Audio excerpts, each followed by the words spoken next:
we're reviewing Beetle Knights and which one you should summon, or if you should summon one at all. So let's just jump straight into it, no time to waste. We'll go for the Fire Hercules first. This guy is of course free. As you know, we received a new monster story where you can receive him completely for free, and unlike in Korea, we actually get the full unit, not just the 10 monster pieces. And yeah, for the skills of the fire ones, of course we'll first review all skills of the three Beetle Knights, and we'll decide on whether it's worth summoning or not.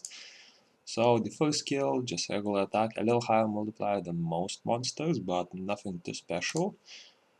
Second skill, charges forward to attack the enemies within the area, airbornes them with a certain chance and provokes them. So there's a 62% chance to airborne and 82% chance to provoke.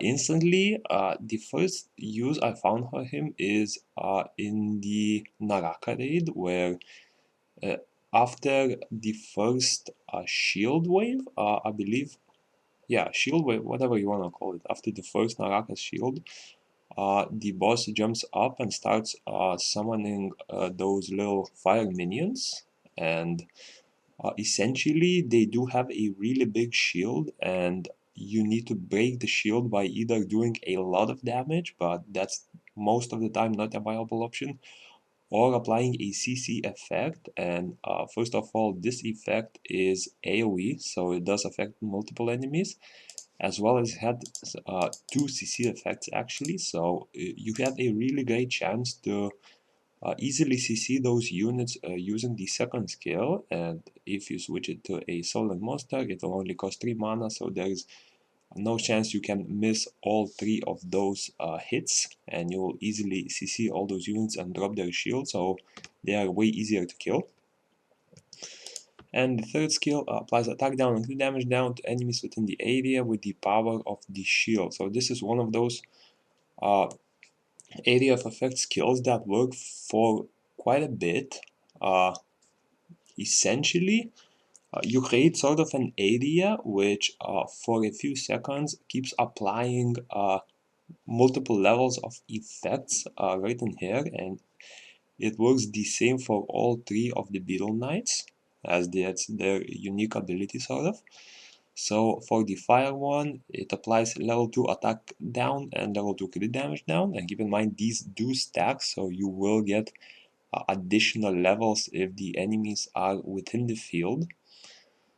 Hellfire Chitin, Beetle Knight becomes immune to provoke. If a team member gets beneficial effects removed or stolen, uses Hellfire charge on the target that removed or stole the effect. And so he's sort of a stripper, however he's not too great of a stripper as he only removes one beneficial effect.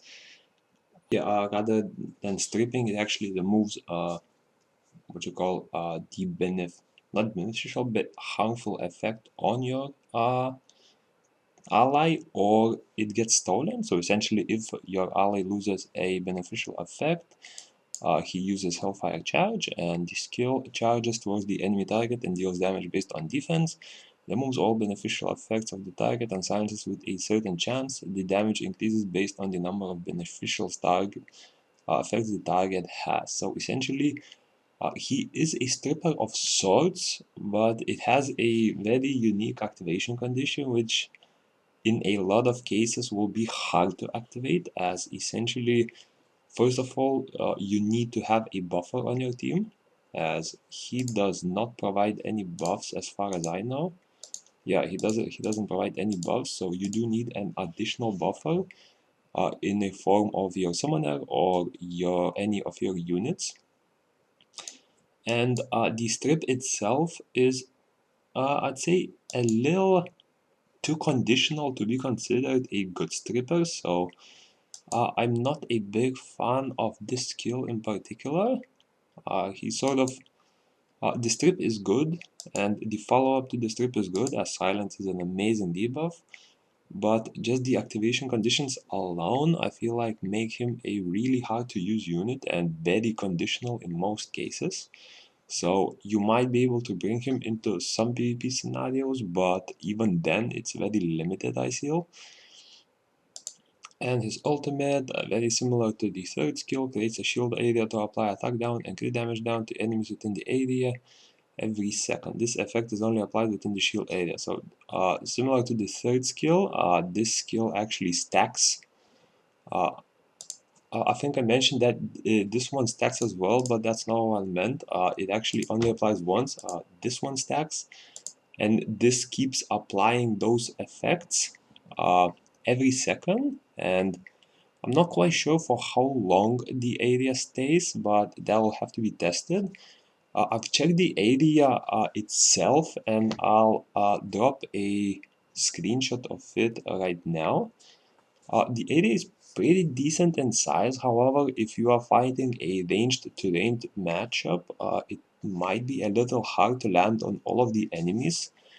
However, if you're fighting units like Cliff, for example, those will be way easier to apply, in my opinion. Or, of course, he's pretty decent for bosses, as those tend to not move a lot. Or if they move, they usually just focus on your melee tank, and him being a melee tank, he'll have a pretty easy time applying those debuffs on the boss consistently. So he is a really good debuffer, but just because of the fourth skill or his passive, I'm not a big fan of it. So he's sort of a lackluster unit. However, of course, you can make him trophy as he's free after all. And yeah, I think he's pretty good, but I'll give my rating on whether you should summon or not after reviewing all three of them. And Sir Hercules, yeah, so Sir Neptune down, coming out into the water one. First skill, of course, pretty similar, nothing special, just a tiny bit higher multiplier. Second skill, charges towards forward to attack the enemies within the area, airbones them with a certain chance, and applies defense down to the target. I really like this skill as, well, the CC effect is whatever in my opinion, as that's not too important for this case. What's important is the defense down effect. I'd say the closest comparison I could make with him is probably Annabelle, as he does have healing and he does have defense break, which I feel like is a great combination for a lot of bosses, especially raids, where defense break is of course always needed. And that extra healing you receive from him, which we'll review in a second, will be an amazing combo with him. And the third skill applies movement speed down to enemies within the area with the power of shield, and applies crit resistance up and continuous recovery to allies within the area. So you get level 2 movement decrease, so that's 30%. However, since you are mostly using him in PvE scenarios, mostly against bosses or single target, not single target, but single bosses, bosses that do not have any other minions of some sort around, he will, well, the movement speed will not be too impactful here, as most bosses tend to not move a lot, or rather the movement also does not matter in most cases, even if they do. Crit resistance up is an amazing effect, 40%, no, 30%. That's pretty huge for a level 1 buff, and I feel like this could prevent a lot of attacks from getting hit from the boss and lower their damage significantly, actually. And level 1 continuous recovery, so that is 3.5% HP every second, and for 16 seconds, that's actually a pretty significant heal. And I'll actually try to do the calculation in a second. 3.5, 16, that's 56% of your total max HP. So every either 4 mana cost or cooldown for 26 seconds, you are able to heal for 56% of your max HP. If you are using him in a Soul Link slot, you will actually be able to keep up these buffs permanently. And if you are using the Water Beetle, you should most likely be using him in a Soul Link slot, as you kind of want to make use of his ultimate in a lot of cases, but he will work in a regular slot as well, since him being able to cycle these two skills will be sort of beneficial compared to a lot of other Beetle Knights. And yeah, jumping to his passive, so that has a 2-minute passive, 2-minute cooldown. Beetle Knight becomes immune to provoke when the summoner takes death inflicted damage, ignores the damage, then applies Endure to the summoner and recovers the summoner's HP.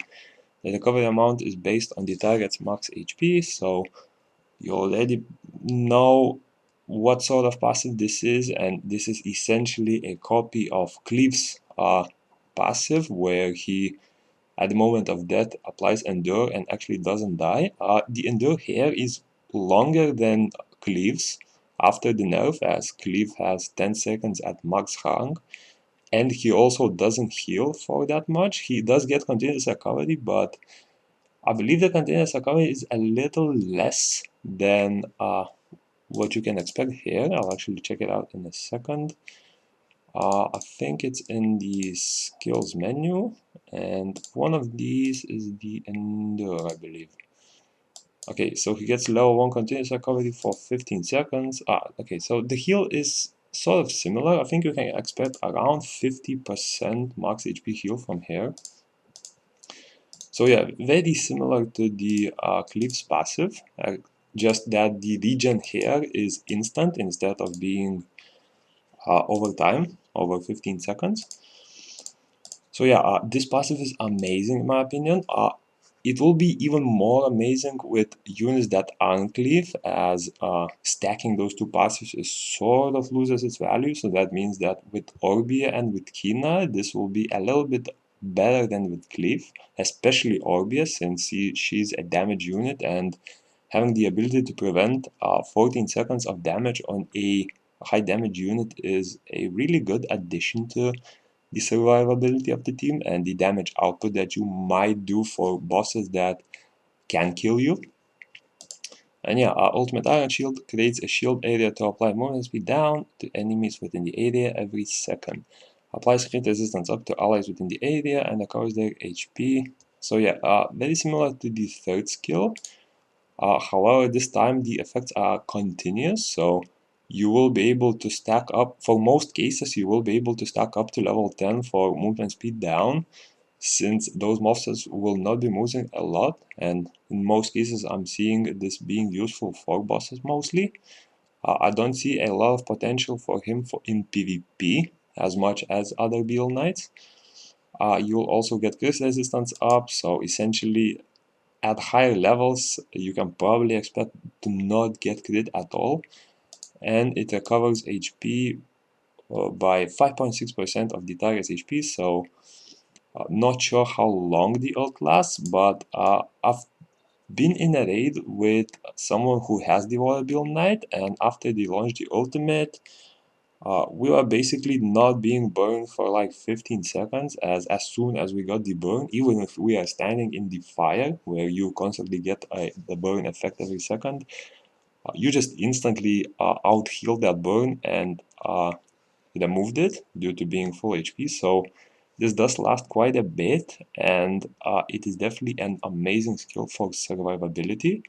So this guy is sort of a healer-only unit, as well, his third skill, his passive, heals, and his second skill is sort of a setup for the boss. So is this guy good? Yes, he's amazing, but he's mostly useful for healing. So if you have a unit that already heals, he might not be too great, and especially if you use Cleave, you really need to think whether he is worth summoning and whether you plan on playing with different summoners. So for example, as I only main Cleave and I plan to mainly play Cleave, I'm not gonna summon for him. However, if you do play any of the other two summoners, I think this guy is a really great option, and of course I'll rank them at the end of reviewing all three. And lastly, jumping to the wind one, so it is Sir Actian. Looks like they're all Sirs, right? Yep. So we gotta call them, maybe we should call them Majesties. The basic attack, similar to the other ones, nothing special, just a little higher multiplier. Second skill charges forward to attack the enemies within the area, airbornes them with a certain chance, and silences the target if the target has electric shock. So Silence is a really good effect. However, I am not a big fan of the condition, meaning that the enemy does have to have electric shock, and it does require setup with either additional units, which in most cases will not be a case of you using him, or a electric shock from one of his passive, I believe, which will be a little hard to activate, and I'll talk about it in just a second why. So the third skill applies defense up to allies within the area with the power of the shield and provokes enemies within the area with a certain chance. So this third skill only grants defense up, and I think that is a little bit lackluster compared to the other two, as I feel like defense up, first of all, can be easily ignored with a lot of units like Karambit, the Dark Cowgirl, and stuff like that. Also, def up is sort of a susceptible effect, as a lot of units have defense up the removal, or even replacing defense up with defense down. So that's one part why I'm not a big fan of defense up. And second of all, defense up is sort of aimed solely as survivability, as not a lot of units scale with defense. And with survivability, if you are going for a defense up, why not just go for straight up a heal, a shield, or sort of that? So I'm not a big fan of the defense up, and I'm not a big fan of his second skill either, being a little bit too conditional to activate. So that alone means that both of his skills are a bit lackluster in my opinion. So his passive, it has a 10-second cooldown, and it is the Beetle Knight, becomes immune to provoke.